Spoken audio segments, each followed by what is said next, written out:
je m'appelle David Meunier, et 2 jours avant Noël, la femme qui m'a trompé et abandonné, moi et notre fils de 3 ans, il y a 8 ans, se tenait sous mon porche avec l'enfant d'un autre homme, demandant à former une famille à nouveau. J'ai souri. Ce sourire l'a surprise. Il m'a surpris moi aussi. La lumière du porche projetait un cercle jaune sur la neige, et dans ce cercle se tenait Karine, plus âgée maintenant, le visage plus mince, tenant un petit garçon par la main. Son souffle sortait en bouffées blanches, rapide et nerveuse. Le vent se glissait par l'interstice sous la porte et faisait trembler la contre-fenêtre mal fixée. Quelque part dans le quartier, une cloche d'église répétait un hymne, lent et faux, comme c'est toujours le cas quelques jours avant Noël. « David » a-t-elle dit, comme si mon nom était un manteau chaud qu'elle s'attendait à ce que je remette. Je sais que c'est soudain. Je continuais à sourire, non pas parce que j'étais heureux, mais parce que ces 8 années m'avaient appris quelque chose sur le contrôle. Derrière moi, la maison sentait le vieux nettoyant au pain et le café réchauffé une fois de trop. Lucas, mon fils, maintenant âgé de 11 ans, était à l'étage en faisant semblant de lire. Je savais qu'il écoutait. Il écoutait toujours quand le passé venait frapper à la porte. Karine fit un signe de tête vers le garçon. « C'est Noé, dit-elle. Il a 6 ans. » La veste du gamin était trop fine pour un mois de décembre en Franche-Comté. La fermeture éclair était de travers. Ses joues étaient rouges de froid. Il me regardait comme le font les enfants lorsqu'ils essaient de décider si un adulte est sûr. Je me suis écarté. « Entre, ai-je dit, non pas à Karine, mais au garçon.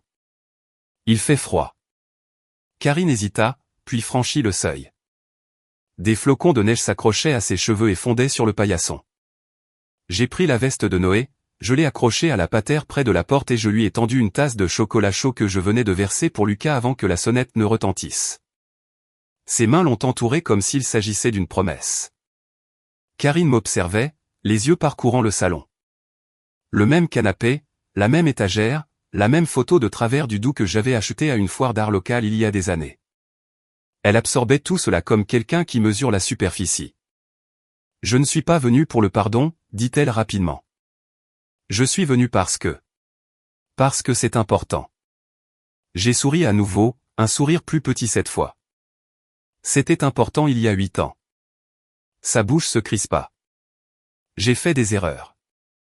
Il y a 8 ans, 2 jours avant Noël, elle avait fait sa valise pendant que j'étais au travail au Crédit Mutuel. Je suis rentré chez moi pour trouver un placard vide et un mot sur le comptoir écrit à la hâte. Lucas se tenait dans le couloir, tenant son ours en peluche, demandant pourquoi maman était fâchée contre lui. Dehors, les lumières des voisins clignotaient en rouge et vert, joyeuses et aveugles. J'avais appris à vivre avec le silence après ça. Le genre de silence qui résonne dans les oreilles la nuit. Le genre qui vous fait mesurer le temps en petites victoires, la première nuit complète. Le premier matin de Noël où Lucas a dormi sans larmes. Le premier jour d'école où il n'a pas demandé si elle viendrait. Maintenant, Karine se tenait dans mon salon, la neige fondant sur le tapis, parlant de seconde chance.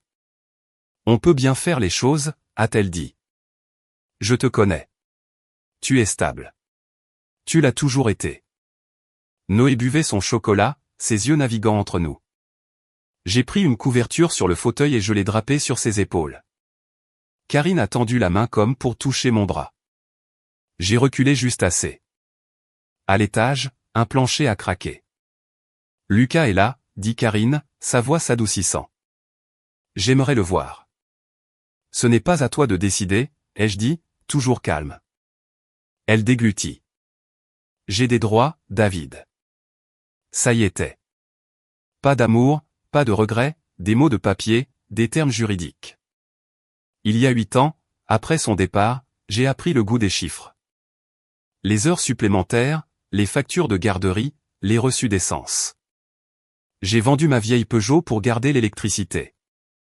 Madame Solange Leroux, la voisine d'à côté, apportait des gratins et surveillait Lucas quand je travaillais tard.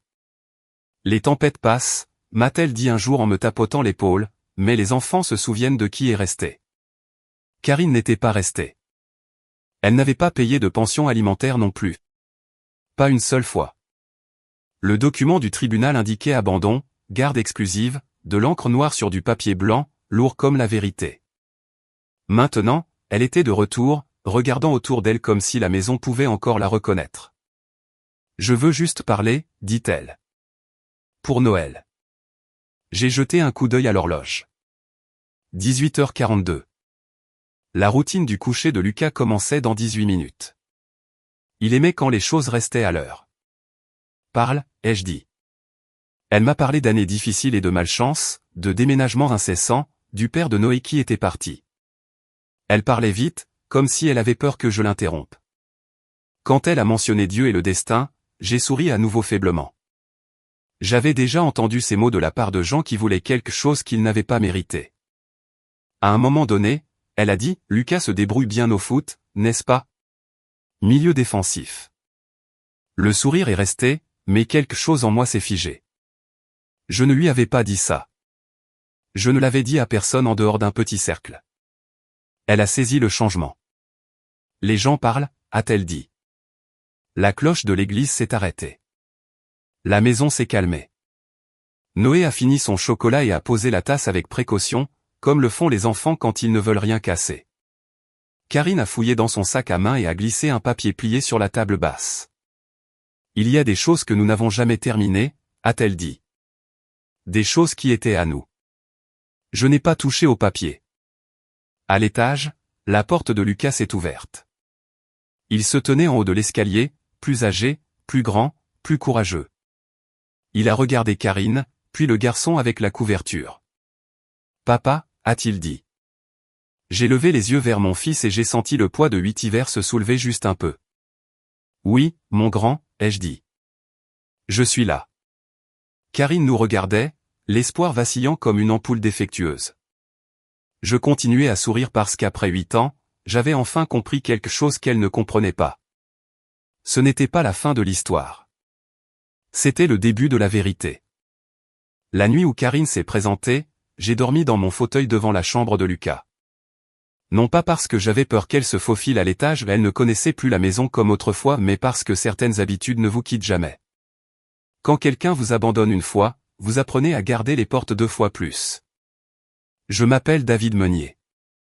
J'ai 56 ans et je vis à Besançon, dans le Doubs, à 3 rue de la Rivière, dans une maison payée principalement avec de l'obstination et du café. Il y a 8 ans, 2 jours avant Noël, Karine est partie alors que j'étais au travail. J'étais conseiller financier au Crédit Mutuel de Besançon. À l'époque, et je le suis toujours. Je me souviens du moment exact où je l'ai découvert. Je suis rentré tôt parce que les routes étaient mauvaises, une neige épaisse et mouillée. Sa voiture avait disparu. Tout comme la moitié du placard. Lucas avait 3 ans. Il se tenait dans le couloir, tenant son ours par une oreille, fixant la porte ouverte de la chambre comme si elle pouvait s'expliquer d'elle-même. « Maman fâchée » a-t-il demandé. Je lui ai dit non. Je lui ai dit que maman devait partir en voyage. Je lui ai dit beaucoup de choses ce soir-là, tout à moitié vraies. Karine n'a pas répondu à son téléphone. Pas ce soir-là. Pas le lendemain matin. J'ai passé la veille de Noël à la table de la cuisine avec des factures étalées comme une main perdante au poker. La radio jouait Francis Cabrel chantant quelque chose sur la maison, et je l'ai éteinte parce que cela ressemblait à une moquerie. Le matin de Noël est arrivé quand même. Lucas a déchiré le papier cadeau avec le genre de joie que seuls les enfants ont. Le genre qui ne connaît pas encore l'absence. Quand il a demandé quand maman serait à la maison, j'ai dit « bientôt », parce que dire « je ne sais pas » ressemblait à un abandon. Bientôt s'est transformé en semaine. Les semaines en mois. J'ai vite appris à quel point la solitude peut coûter cher. La garderie coûte plus cher quand vous êtes le seul à payer. Les heures supplémentaires ne ressemblent pas à des heures supplémentaires quand c'est le seul moyen de faire fonctionner le chauffage. J'ai vendu ma Peugeot parce que la boîte de vitesse commençait à patiner et que j'avais plus besoin d'argent liquide que du confort d'une vieille amie. Certains soirs, le dîner se résumait à une pizza surgelée et de la purée instantanée. Certains matins, je buvais du café qui avait le goût du regret et je retournais travailler de toute façon. Les papiers du tribunal sont arrivés dans une enveloppe épaisse, officielle et froide. Karine ne s'est jamais présentée. Pas une seule fois. Le juge a utilisé des mots comme abandon et garde exclusive. J'ai hoché la tête parce que hocher la tête était plus facile que de pleurer en public.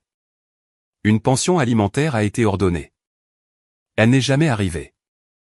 15 janvier, 0 €. 15 février, 0 €. 15 mars, 0 €. Je tenais un carnet à l'époque. Rien d'extraordinaire, juste des dates et des chiffres. Je ne savais pas pourquoi je le tenais. Je savais juste qu'il semblait important d'écrire la vérité quelque part. Madame Solange Leroux, la voisine d'à côté, a remarqué que la lumière de mon Porsche était allumée tard une nuit et a frappé. Elle avait 72 ans, était veuve et vivait dans cette maison depuis que Giscard était président. Vous mangez, a-t-elle demandé, tenant un plat comme un bouclier. Nous avons mangé ensemble à la table. Elle m'a dit que les tempêtes passent. Elle m'a dit que les enfants se souviennent de qui reste. Elle surveillait Lucas quand mes horaires finissaient tard et ne demandait jamais rien en retour. C'est ce que les gens ne vous disent pas sur le fait d'être abandonné. Vous ne vous effondrez pas d'un coup. Vous vous effondrez en morceaux, silencieusement, entre les responsabilités. Vous apprenez à fonctionner sur les vapeurs. Un après-midi, environ 2 ans plus tard, une lettre est arrivée avec l'écriture de Karine. Je l'ai reconnue immédiatement. Mes mains tremblaient en l'ouvrant. Elle écrivait qu'elle était désolée, qu'elle pensait à Lucas tous les jours, qu'elle n'était pas prête à revenir, mais voulait que je sache qu'elle regrettait la façon dont elle était partie. J'ai plié la lettre et je l'ai mise dans un tiroir. Je ne l'ai pas montrée à Lucas, non pas parce que je voulais me venger, mais parce que je ne voulais pas qu'il attende à nouveau. La culpabilité est restée avec moi après ça. Elle est encore là parfois. Les années ont passé. Lucas a grandi, a appris à faire du vélo, a commencé à jouer au football à l'école, au milieu de terrain. Je l'encourageais depuis le bord du terrain et je faisais signe quand il regardait dans ma direction. Il a cessé de demander des nouvelles de sa mère. Pas tout d'un coup, juste progressivement. De la façon dont les enfants cessent de demander des choses dont ils ont appris qu'elles ne viendront pas. Puis Karine est réapparue 8 ans plus tard, debout dans mon salon avec l'enfant d'un autre homme enveloppé dans ma couverture. Le lendemain matin, j'ai pris un jour de congé personnel. J'ai déposé Lucas à l'école comme toujours. Nous n'avons pas beaucoup parlé dans la voiture. Au déjeuner, je me suis assis au PMU avec Raymond Pichard, qui me connaissait depuis avant que mes cheveux ne deviennent gris. Les gens ne reviennent pas pour l'amour, a dit Raymond en sirotant sa bière. Ils reviennent pour un abri.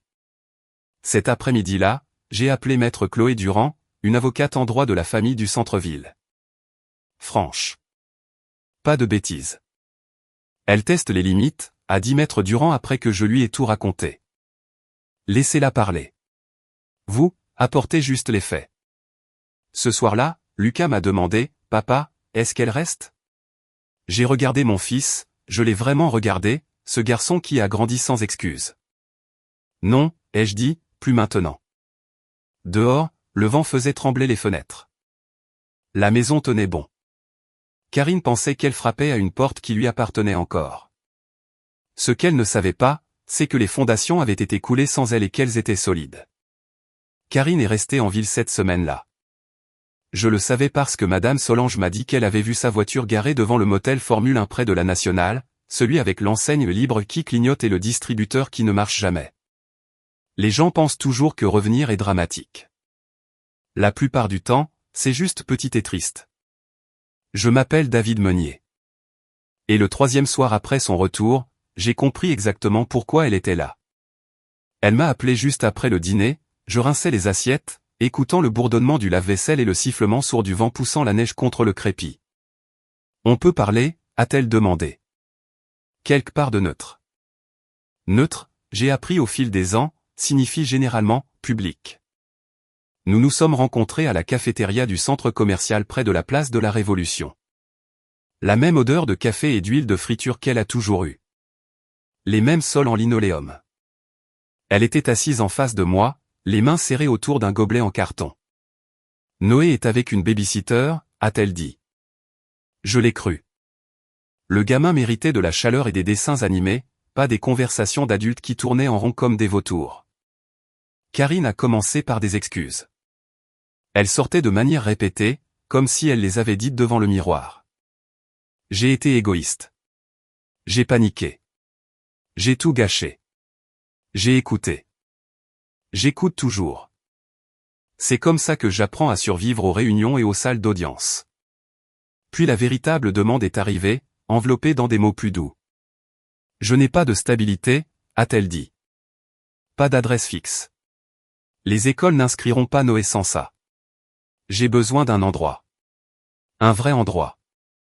Tu as besoin de mon adresse, ai-je dit. Elle a tressailli, puis a hoché la tête. J'ai besoin de ce que tu as. C'était là. Un abri, un levier. Elle a parlé du départ du père de Noé, des factures qui s'accumulaient, de recommencer à zéro. Elle n'a pas prononcé les mots « argent » ou « maison », mais ils planaient entre nous comme de la vapeur. Je sais que Lucas se débrouille bien, a-t-elle ajouté trop rapidement. Football. Milieu de terrain. Je l'ai regardé par-dessus le bord de ma tasse. Le café était devenu froid. C'est vrai, ai-je dit. C'est le cas. Ses yeux se sont baissés. Les gens parlent. Plus tard, je repenserai à cette phrase. Les gens parlent. Dans une ville comme celle-ci, les gens le font toujours. Mais certains détails ne voyagent pas à moins que vous n'écoutiez attentivement. Elle a tendu la main à travers la table et a touché la mienne. Je l'ai retirée et je me suis levé. On a fini ici, ai-je dit. Ce soir-là, Lucas était assis sur le canapé avec ses devoirs étalés, faisant semblant de ne pas me regarder. Il a posé des questions sur Noé. Cela m'a surpris. Est-ce qu'il est gentil, a demandé Lucas. Oui, ai-je dit. C'est un bon gamin. Lucas a hoché la tête. Ce n'est pas de sa faute. Non, ça ne l'était pas. C'était la partie la plus difficile. Le lendemain, Karine s'est présentée à nouveau. Cette fois, elle a apporté un dossier. Nous étions sur le porche. La neige craquait sous nos bottes. J'ai trouvé quelque chose, a-t-elle dit en tapotant le dossier. De vieux papiers, des choses que nous n'avons jamais finies. Range ça, ai-je dit. Elle ne l'a pas fait. Elle a sorti une photocopie, un vieux relevé bancaire de l'époque où nous étions mariés, jauni et sans importance. Mais elle l'a dit comme si c'était une arme. On n'a jamais tout partagé, a-t-elle dit. Je pourrais parler à un avocat. J'ai souri. Puis le deuxième sourire, celui qui vient quand on reconnaît un schéma. Fais ce que tu as à faire, ai-je dit. Sa voix s'est brisée. Tu crois que je ne me sens pas mal? Tu crois que je ne prie pas à ce sujet? J'ai regardé au-delà d'elle vers la rivière au loin, grise et stable. La prière ne remplace pas la responsabilité, ai-je dit. Elle est partie en colère cette fois-là, les pneus patinant sur la gadoue. Ce soir-là, Lucas m'a posé une question qui a pesé lourd dans ma poitrine. Papa, si elle revient, est-ce que je devrais encore partager ma chambre? Je me suis assis à côté de lui et j'ai mis mon bras autour de ses épaules. Il s'est penché sans réfléchir. Non, ai-je dit, tu n'auras pas à le faire. Plus tard, après qu'il soit allé au lit, j'ai sorti le vieux carnet. Des dates, des chiffres, des zéros empilés comme des congères. J'ai ajouté une note de plus en bas. Elle n'est pas là pour le pardon. J'ai appelé Maître Durand le lendemain matin. Elle fait allusion à la réouverture du dossier, ai-je dit. Garde, bien. Maître Durand n'avait pas l'air surprise. Laissez-la faire, a-t-elle dit. La vérité se porte mieux à la lumière du jour. J'ai raccroché et j'ai regardé par la fenêtre. La lumière du porche était éteinte maintenant. La maison semblait apaisée, comme si elle savait où elle se tenait. Karine pensait qu'elle revenait pour une négociation. Ce qu'elle ne réalisait pas, c'est que j'avais déjà payé le prix. Tout ce qui restait, c'était le règlement de compte. Je n'ai pas beaucoup dormi après ça, non pas parce que j'avais peur de Karine, mais parce que j'avais peur de moi-même, de la partie de moi qui se souvenait encore de la femme qu'elle était autrefois. Je m'appelle David Meunier, et quand vous avez été stable pendant 8 ans, les gens supposent que la partie difficile est terminée. Ils ont tort. La partie difficile arrive quand le passé essaie de réemménager et vous demande de faire de la place. Le matin après que Karine a agité ce vieux relevé bancaire sur mon porche, j'ai pris un jour de congé maladie. J'ai déposé Lucas à l'école comme toujours. Même routine, même au revoir. Il a claqué la portière de la voiture et a trottiné vers le bâtiment, son sac à dos rebondissant. J'ai attendu qu'il disparaisse à l'intérieur avant de laisser mes mains reposer sur le volant une seconde de plus que d'habitude. j'ai conduit jusqu'au centre-ville, à la brasserie de la gare. C'était tôt, calme, le genre de calme qui sent le nettoyant pour sol et le vieux café. Raymond était déjà là, assis au bar, le dos droit, fixant une tasse comme si elle lui confiait des secrets. « Tu as l'air d'un homme qui réfléchit trop », a-t-il dit sans se retourner. « C'est le cas », ai-je dit en prenant le tabouret à côté de lui. Raymond me connaissait depuis avant Karine. Il avait vu Lucas grandir à travers des photos et de courtes conversations. Il a écouté pendant que je parlais. Quand j'ai fini, il a hoché la tête une fois. « Les gens qui sont partis ne reviennent pas pour s'excuser », a-t-il dit. Ils reviennent pour encaisser. Et si une partie de moi voulait pardonner, ai-je demandé. Raymond m'a finalement regardé. Le pardon ne signifie pas oublier, et ça ne signifie certainement pas laisser quelqu'un réinstaller ses meubles. Cet après-midi-là, j'ai rencontré Maître Durand dans son bureau au-dessus d'un cabinet dentaire. La salle d'attente sentait l'antiseptique et le café brûlé. Maître Durand n'a pas perdu de temps. Elle a abandonné l'enfant, a-t-elle dit en feuilletant mes papiers. 8 ans, pas de soutien financier, pas de droit de visite. Elle n'a aucune légitimité pour revenir comme ça, mais elle peut faire du bruit. Elle le fait déjà, ai-je dit. Bien, a dit Maître Durand. Le bruit attire les témoins. Elle a expliqué la médiation, comment les cadres publics refroidissent les mauvais comportements, comment les chiffres ne discutent pas, comment la vérité présentée calmement fait le plus gros du travail. Vous n'avez pas besoin de vengeance, a-t-elle dit. Vous avez besoin de limites. Cette nuit-là, j'ai rêvé de notre ancienne cuisine.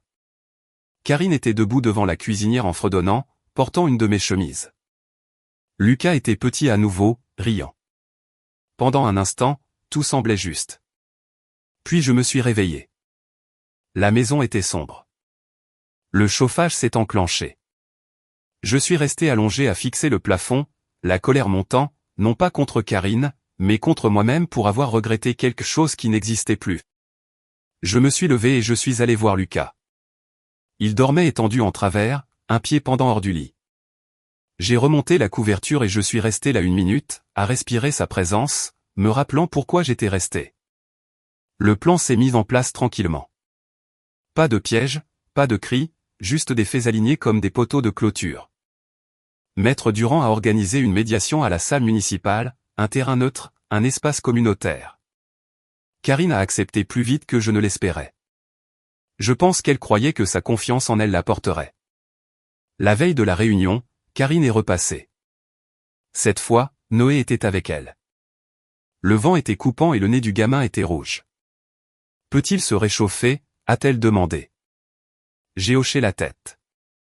J'ai donné un chocolat chaud à Noé et je l'ai installé à la table avec des crayons que Lucas n'utilisait plus.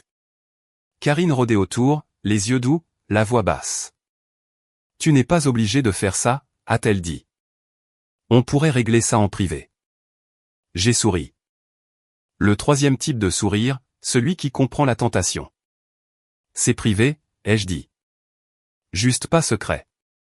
Elle a tendu la main vers la mienne à nouveau. Je suis passé devant elle et j'ai donné un biscuit à Noé. Ce soir-là, Lucas a demandé, « Papa, si elle revient, est-ce que tout va changer ?» Je me suis assis à côté de lui sur le canapé. Non, ai-je dit. Certaines choses ne changent pas, elles grandissent.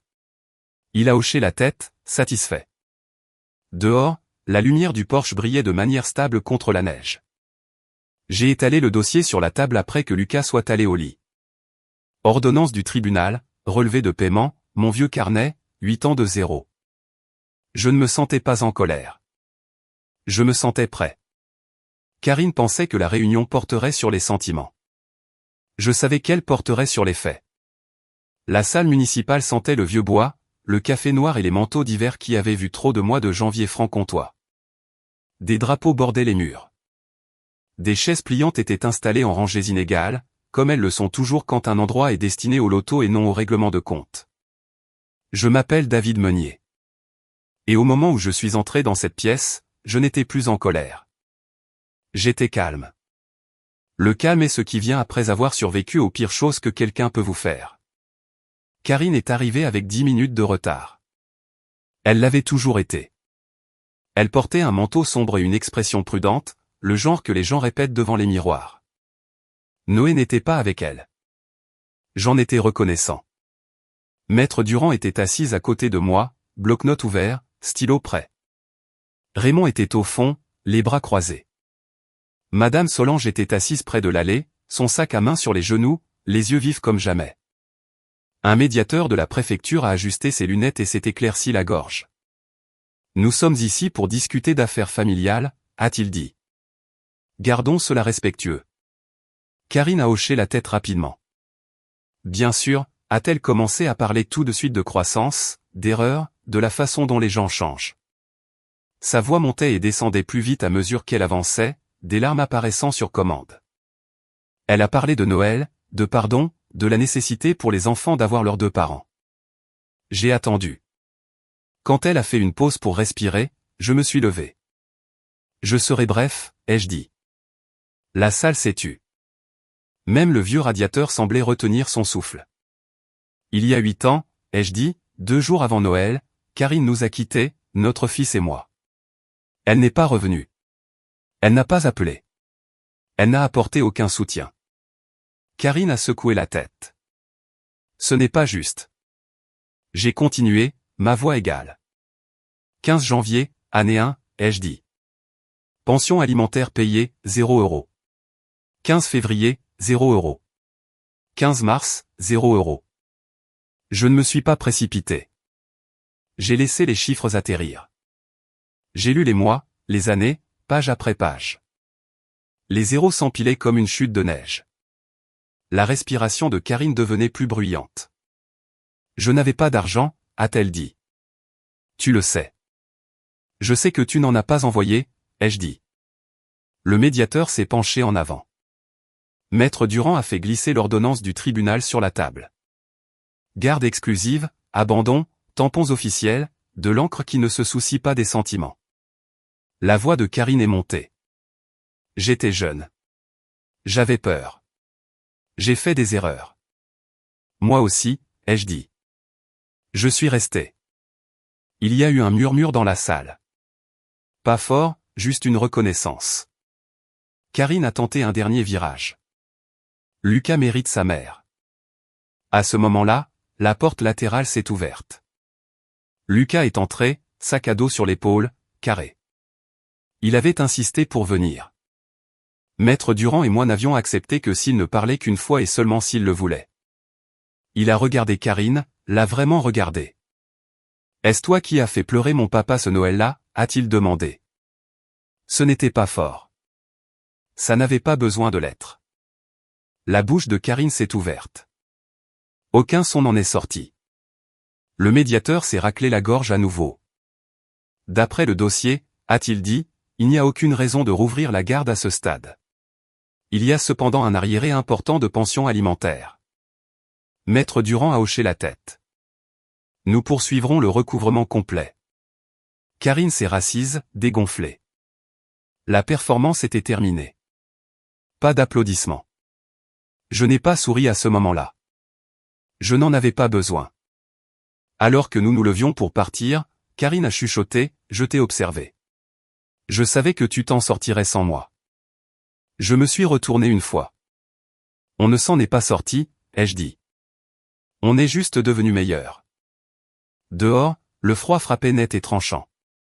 Lucas marchait à côté de moi, silencieux mais stable. Les drapeaux au-dessus de la salle claquaient au vent.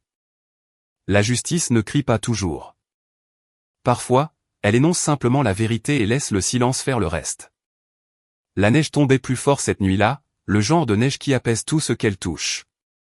De gros flocons dérivaient sous la lumière du porche et disparaissaient lorsqu'ils touchaient les marches, comme s'ils avaient pris une décision et en avaient fini.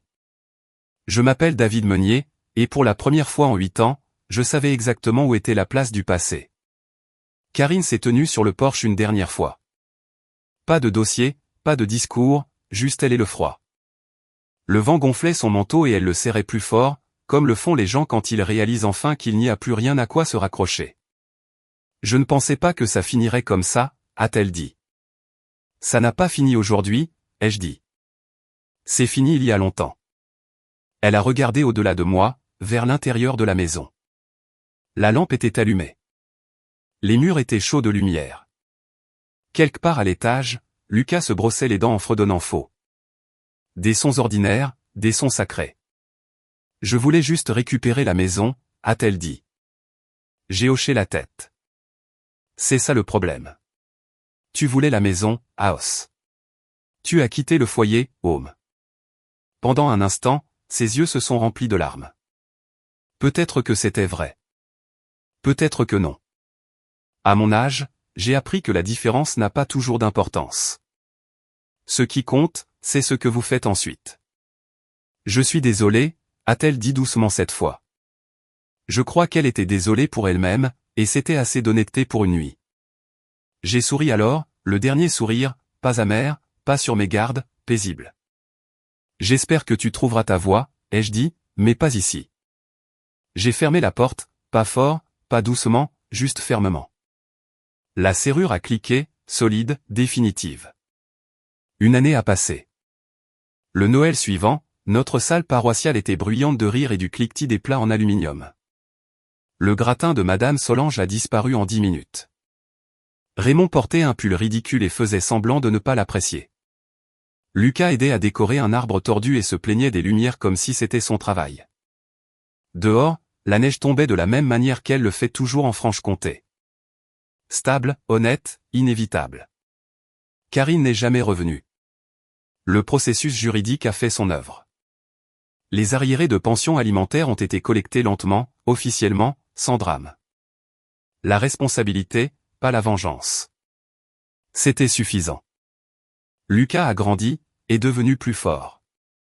Il a cessé de regarder par-dessus son épaule. Et moi, j'ai appris quelque chose que j'aurais aimé savoir plus tôt. Certaines portes ne sont pas faites pour être rouvertes. Non pas parce que vous êtes en colère, mais parce que vous avez déjà construit quelque chose de mieux de l'autre côté. Si cette histoire vous a rappelé une porte devant laquelle vous vous êtes tenu un jour, ou une porte devant laquelle vous vous tenez maintenant, prenez un moment, pensez à ce à quoi vous avez survécu, pensez à qui est resté, et si le cœur vous en dit. Partagez votre histoire ou faites passer celle-ci à quelqu'un qui pourrait en avoir besoin. Parfois, savoir que l'on n'est pas seul est le plus beau cadeau qui soit. Merci de m'avoir écouté.